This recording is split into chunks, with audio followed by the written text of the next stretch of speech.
హరీష్ రావు సభను తప్పుదోవ పట్టించే విధంగా మాట్లాడారన్నారని మంత్రి భట్టి ఆరోపించారు. హరీష్ రావు సత్యదూరంగా మాట్లాడడం సరైన విధానం కాదన్నారు. బెల్ట్ షాపుల గురించి మాట్లాడే విషయంలో వాస్తవాలు లేవన్నారు మంత్రి భట్టి. ప్రతిపక్ష నాయకుడు ఎందుకు రాలేదని ప్రశ్నించారు.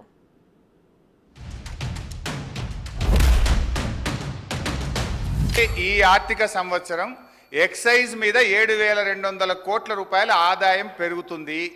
ఈ సంవత్సరం 42,000 కోట్ల రూపాయలు ఎక్సైజ్ మీద మేము ఆదాయం తెచ్చుకుంటామని బడ్జెట్లో పెట్టారా లేదా భట్టి గారిని చెప్పమనండి. అందుకే మాకు ఆదాయం పెరిగింది. ఈ సంవత్సరం కదా పెట్టాల్సింది.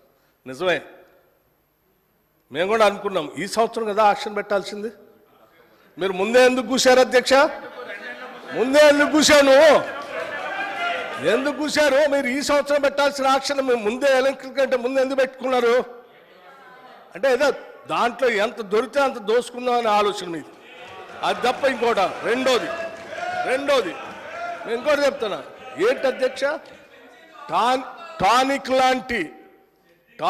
లాంటి షాప్స్ దుకాణాలు పెట్టి ఆక్షన్ ద్వారా స్పష్టంగా ప్రభుత్వానికి రావాల్సిన ఆదాయాన్ని ప్రభుత్వానికి రానియకుండా సంబంధం లేకుండా అడ్డగోలుగా మీరు లైసెన్సులు ఇచ్చి టానిక్ లాంటివి పెట్టి ప్రభుత్వానికి రావాల్సిన ఆదాయాన్ని కొద్దిమంది కుటుంబాల చేతుల్లో బయటకు చేశారు.